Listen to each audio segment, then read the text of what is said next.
नमस्कार, आप सभी का एक बार फिर से स्वागत है हमारे चैनल भक्ति ज्ञान में। आज सुनेंगे संतान सप्तमी की व्रत कथा। बहुत समय पहले अयोध्या नगरी पर राजा नहुष का राज था।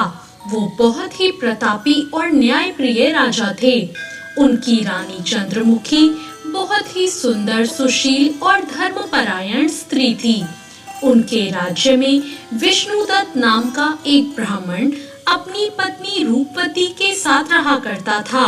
रानी चंद्रमुखी और ब्राह्मणी रूपवती में बहुत ही प्रेम था।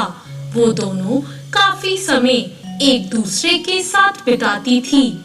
एक दिन वो दोनों सरयू नदी में स्नान करने गई। उस दिन संतान सप्तमी थी। उन्होंने देखा कि वहाँ कुछ औरतें स्नान करके माता पार्वती और भगवान शिव की प्रतिमा बनाकर विधि विधान से उनका पूजन कर रही हैं। तब उन दोनों ने उनसे उसके विषय में पूछा। उन औरतों ने कहा, हम सुख, सौभाग्य और संतान देने वाला संतान सप्तमी का व्रत कर रही हैं। इसमें हम भगवान शिव और माता पार्वती की पूजा करके भगवान शिव को धागा बांधकर जीवन भर यह व्रत करने का संकल्प कर रही हैं। इस प्रकार उन स्त्रियों ने उनको व्रत की विधि के बारे में सब बताया। उन दोनों ने भी उस संतान देने वाले व्रत के बारे में जानकर व्रत करने का वहां संकल्प ले लिया। लेकिन दुर्भाग्यवश वो दोनों ही अपने संकल्प लिए हुए उस व्रत को करना भूल गई और अपनी मृत्यु के बाद दोनों ने पशु योनि में जन्म लिया और उस पशु योनि में दुख भोगने के बाद उन्हें फिर से मनुष्य योनि प्राप्त हुई। इस जन्म में रानी चंद्रमुखी ने राजकुमारी ईश्वरी के रूप में जन्म लिया और उनका विवाह मथुरा के राजा पृथ्वीनाथ के साथ हुआ और उस ब्राह्मणी का जन्म एक ब्राह्मण परिवार में हुआ, जहां उसका नाम भूषणा रखा गया। बड़े होने के बाद उनका विवाह मथुरा के राजपुरोहित अग्निमुखी के साथ हुआ। अपने पूर्व जन्म की तरह ही इस जन्म में भी राजकुमारी और ब्राह्मणी का बहुत प्रेम था। पूर्व जन्म में संकल्प लिए हुए व्रत न करने के कारण इस जन्म में रानी को संतान सुख प्राप्त नहीं हुआ। रानी ने एक मूक बधिर बालक को जन्म दिया, जिसकी अल्पायु होने के कारण मृत्यु हो गई।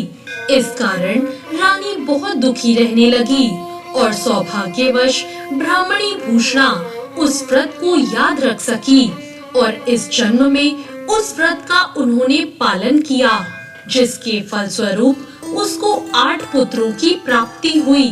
उसके सभी पुत्र स्वस्थ होने के साथ साथ बहुत रूपवान और गुणवान भी थे।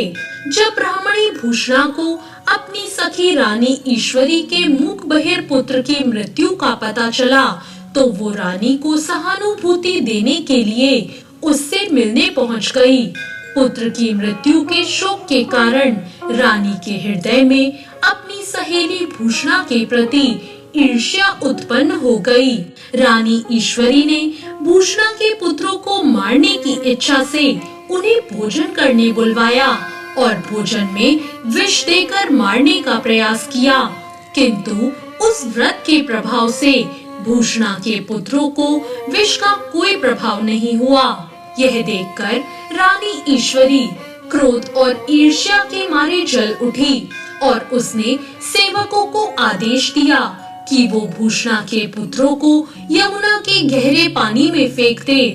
परंतु इस बार भी उस व्रत के प्रभाव से उन बालकों को कुछ नहीं हुआ और वे सुरक्षित रहे। इतना सब होने के बाद भी रानी ईश्वरी को सब्र नहीं हुआ और उसने भूषणा के पुत्रों को मारने के लिए जल्लादों को आदेश दे दिया।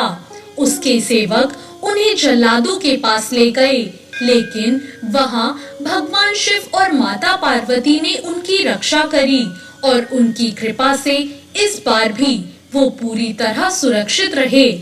जब रानी को भूषणा के पुत्र सुरक्षित रहने की बात का पता चला, तो उसे आभास हो गया कि यह कोई ना कोई ईश्वरीय चमत्कार है। और उसने भूषणा से अपनी भूल के लिए माफी मांगी और उसे सारी बात बता दी। रानी ने भूषणा को बताया कि उसने किस किस तरह उसके पुत्रों को मारने का प्रयास किया, लेकिन हर बार उसके पुत्र सुरक्षित रहे। रानी ने भूषणा से उसका कारण जानना चाहा।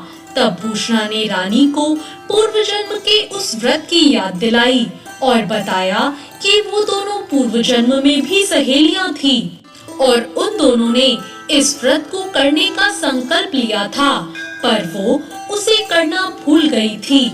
लेकिन इस जन्म में उसने इस व्रत के संकल्प को पूर्ण किया और उस व्रत का पालन किया।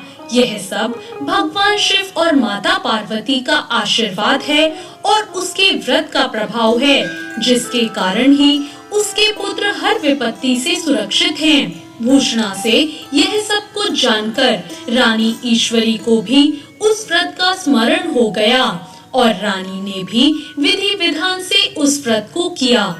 उस व्रत के प्रभाव से रानी को भी एक स्वस्थ और सुंदर पुत्र प्राप्त हुआ। तभी से संतान प्राप्ति और उनकी रक्षा के लिए संतान सप्तमी का व्रत किया जाता है। तो ये थी संतान सप्तमी की व्रत कथा। आपको ये कथा कैसी लगी कमेंट करके जरूर बताएं और मेरे चैनल भक्ति ज्ञान को सब्सक्राइब करना ना भूलें। धन्यवाद।